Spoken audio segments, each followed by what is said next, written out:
Hello there, everybody, and welcome back to Buckeye Politics. It's me, your favorite Ohioan. So today we're going to be making a video on what if Joe Biden's approval rating continues to decrease. A few days ago, LTE made a video called the 2024 presidential election if Joe Biden's approval rating went back up.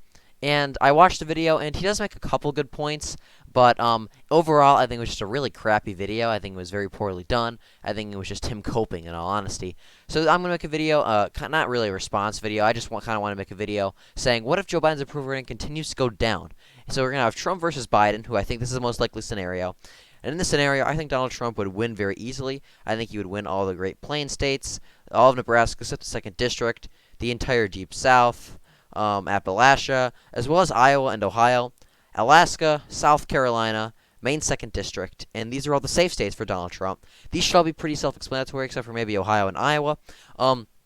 These are two states that Iowa, at least in 2020, was R+9. Ohio in 2020, where Trump won the state by 8 points. So if Joe Biden's approval rating continues to go down, and these are two former swing states, I see absolutely zero reason that Donald Trump shouldn't win these states by a safe margin. He would only need like a half a point shift in Iowa and like a 2-point shift in Ohio. And with Biden's approval rating being as low as it is, and in this scenario being even lower, I see absolutely zero reason these states could not go to Trump by safe margins. Looking at the safe Democrat states, they include states of Washington, Oregon, California, Hawaii, the entire Eastern Shoreboard, probably New York, and probably Illinois, in all honesty. Maine's 1st District. Looking at the Eastern Shoreboard and Mid-Atlantic, I don't see a state that could possibly be under 10. Maybe Connecticut and maybe New Jersey, but I think they'd be similar to 2016 margins, around D+13, D+12. So I don't think any of them are going to be under 10 points, but I could see a lot of these states, such as Rhode Island, Connecticut, New Jersey, getting a lot closer. Illinois could possibly get a little bit more competitive, maybe like a D+14 win, D+13 win. But like I said, I just don't think it's going to be I think there's just too many people, and I think the urban areas, it would take Biden absolutely fall apart even more than he already is for a lot of these places to become likely. I could possibly see maybe Oregon or Washington getting closer, as there are a lot of working class voters that people don't really talk about as much in that part of the country. I should actually make a video on on the amount of working class voters that live in Washington and Oregon, and they could possibly turn out heavily for Donald Trump, and some progressives may not like Biden, so they may stay home. But I do think they would be over 10. So there's a lot of states that could possibly be likely for Joe Biden. But I think these are all the states that would definitely be safe for him. A couple could be very competitive, such as New Jersey and Connecticut, Rhode Island, maybe Washington. But in the end, I think these states would all be safe for Joe Biden. So now we're going to fill in the likely states for Donald Trump. And they include states of Texas, Florida, North Carolina, and I believe that is it. So these are 3 states in the southeastern part of the country that Texas. We will start in the great state of Texas. I think a lot of people say Trump could possibly win Texas by a safe margin. I don't think so. I think that there is something to be said on the fact that Texas is slowly turning Republican.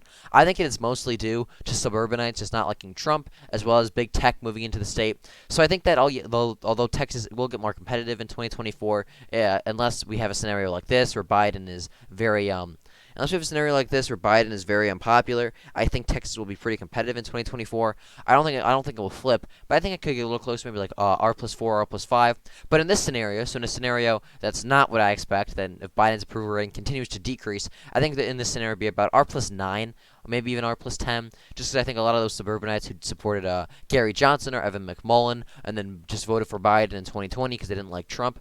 I think a lot of those guys and those people in the mostly in the suburbs of Texas, a lot of them would support Donald Trump, especially if Biden was hated that much across the country. And in South Texas, Hispanics and Latinos would turn out heavily for Trump, even more than in 2020.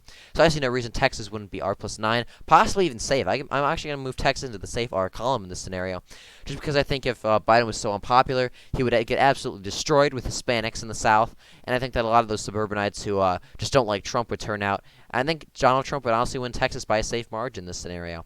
North Carolina and Florida are pretty self-explanatory. I think if Hispanics in Florida would continue to shift to the right, Trump could possibly flip Miami-Dade County. This is basically this isn't really a worst case scenario. This is a pretty bad scenario for the Democrats, but it's not the worst case scenario.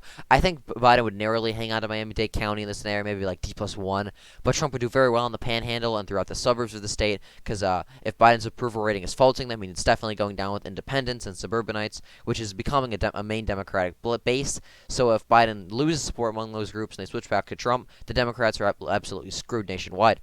Similar story in North Carolina. I think if Biden's approval rating continues to go down, then I think a lot of rural areas would take a massive shift to the right, and all of the suburbs of Raleigh and Charlotte would also take slight shifts to the right, which would make the state barely R+5, about R+5, maybe R+6. In 2016, Trump won North Carolina by about 4 points. Something it's all that unlikely the state could become likely. So now we're going to film the likely states for Joe Biden, and they include the state of Virginia and probably Colorado. Colorado is just so suburban, and so many Californians are moving into the state that I seriously doubt it would get any closer than likely for the time being. Possibly on the Senate level and on the governorship level, Colorado could get more competitive if we get the right candidate. But on the presidential level, just because of how fast it's growing from suburbanites from California and college-educated liberals, I seriously doubt Colorado is going to flip red on the presidential level for a very long time. Similar story with Virginia. I think in this scenario, Biden would only win the state by about 6 points, but I think it's still going to be likely because, yes, Trump would make gains with suburbanites who like Glenn Youngkin and maybe turn around to Trump, and the rural areas would continue to shift to the right, like we saw in the 2021 Virginia gubernatorial election, as well as parts of Virginia Beach. I think the state would take a massive shift to the right in this scenario, but I think just because of Trump is a lot more polarizing than Youngkin, and a lot of these voters that maybe supported Youngkin would still vote for Biden. So Trump, I think, would make gains if Biden was some popular. I don't think it would be enough to get any more than around +6 for Biden.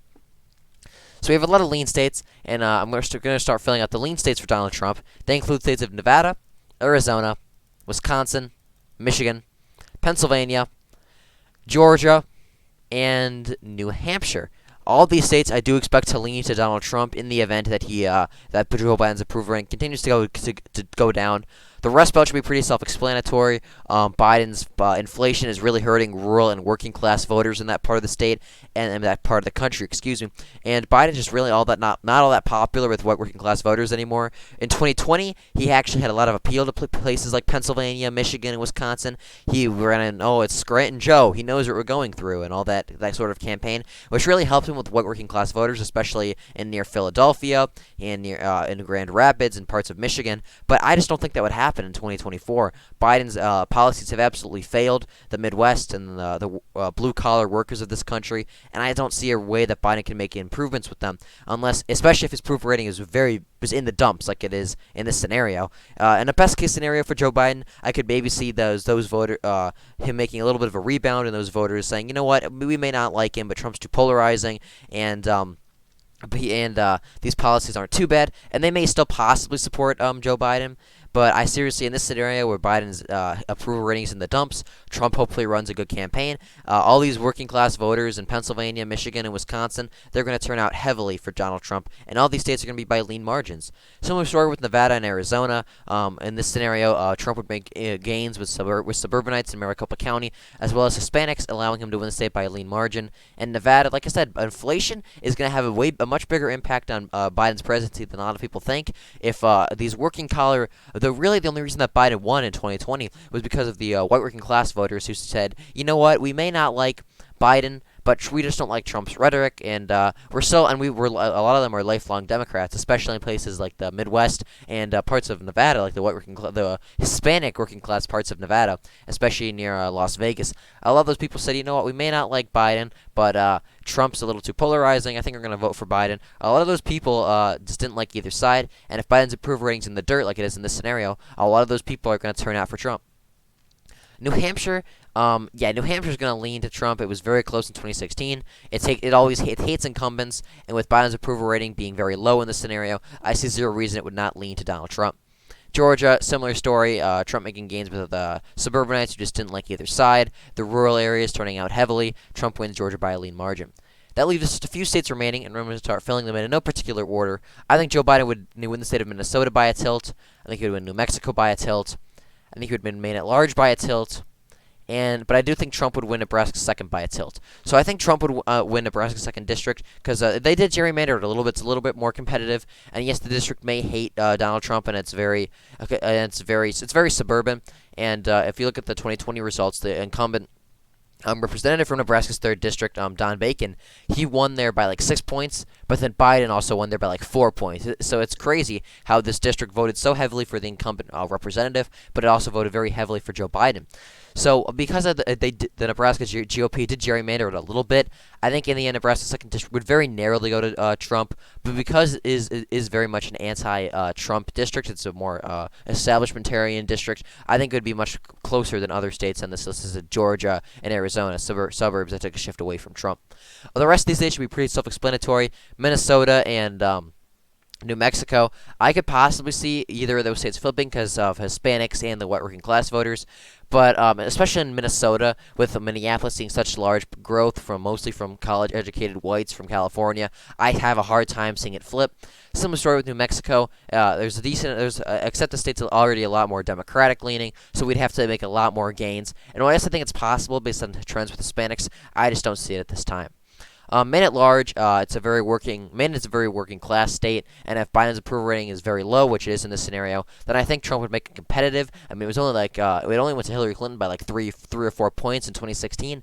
So I think it would definitely be very close, but I think it's just too blue as of now to really go anything more than a tilt D. So with that, this is the 2024 election. If Joe Biden's approval rating continues to decrease, thank you for watching this video. Be sure to like and subscribe for more.